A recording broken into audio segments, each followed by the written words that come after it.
And today we're going to do the chapters regarding what timings we are not allowed to pray, and the chapter of being the Imam.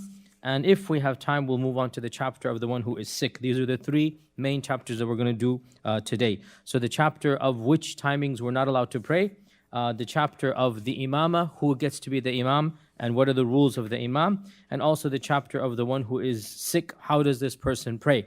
And there are many ahadith that we need to be aware of before we begin the chapter. There's a hadith in Sahih Bukhari that the Prophet ﷺ fell off of a camel and he injured himself. So he prayed sitting down, and the people behind him prayed sitting down as well. Okay, so in this hadith, we learn that at some point in the seerah, the Prophet ﷺ fell down in the middle part of the Medinan seerah, and because he was injured, he would pray sitting down. And because he was praying sitting down, the rest of the Sahaba also prayed sitting down. We also have another hadith that on his deathbed, on the very last days of his life, the last prayer that he led, he was sitting down. And Abu Bakr was standing on his right-hand side. And he was standing. And Abu Bakr would follow the Prophet ﷺ, and the people would follow Abu Bakr. And that hadith is muttafaq alayh as well. So in this hadith, we learned that the Prophet ﷺ was sitting down as the Imam, and Abu Bakr was standing up.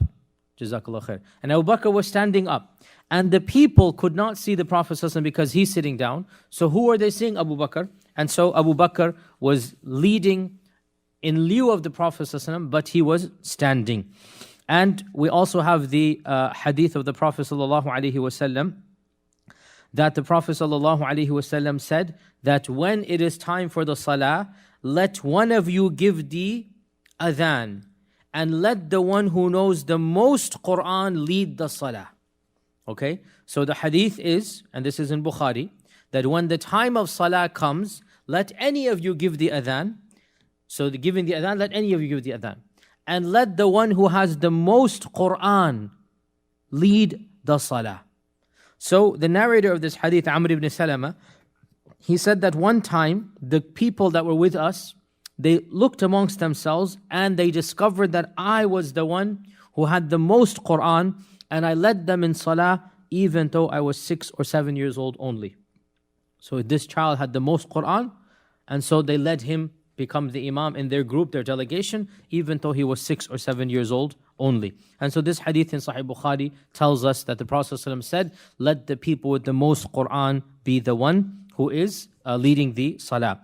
And in the very famous hadith in Sahih Muslim, Ibn Mas'ud radiallahu anhu narrates that the Prophet ﷺ said, يَأُمُّ الْقَوْمَ أَقْرَأُهُمْ لِكِتَابِ اللَّهِ. The one who has the most qira'ah of the Quran should be the Imam. فَإِنْ كَانُوا فِي الْقِرَاءَةِ سَوَاء. If they are the same in the Quran, فَأَعْلَمُهُمْ بِالسُّنَّةِ. Then the one who has more knowledge of the Sunnah. فَإِنْ كَانُوا فِي السُّنَّةِ سَوَاء. If they are the same in the Sunnah, then the one who has the earlier Hijrah. So we have number 1, Quran, number 2, Sunnah, number 3, the earlier Hijrah. فَإِنْ كَانُوا فِي الْهِجْرَةِ سَوَاء فَأَقْدَمُهُمْ سِلْمًا. If they are the same in the Hijrah, then the one who accepted Islam. Or in one version, the one who is older. And no man should lead another man in his house except with his permission. So this hadith, we all know it, that no man should lead another man in his house except with his permission.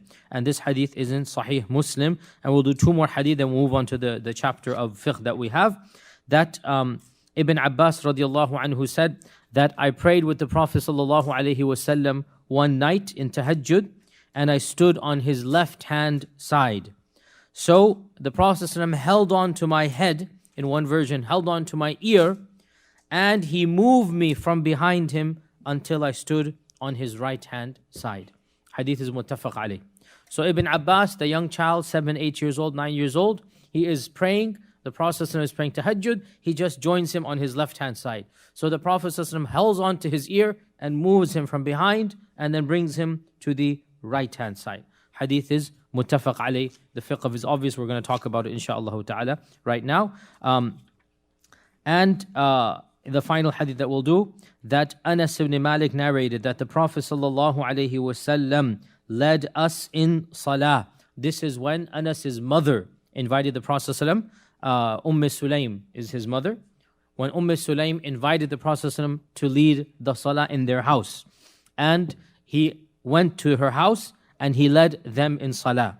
So Anas said that فَقُمْتُ أَنَا وَيَتِيمٌ خَلْفَهُ. So I stood along with the orphan. There was an orphan living in their house. I stood along with the orphan behind him. وَأُمِّ سُلَيْمٍ خَلْفَنَا. And behind us all was Sulaym. Behind us all was Sulaym. So this clearly shows the sunnah of the jama'at, and that is that men and then women. And we'll talk about all of this inshallah ta'ala when we get to the chapters of fiqh.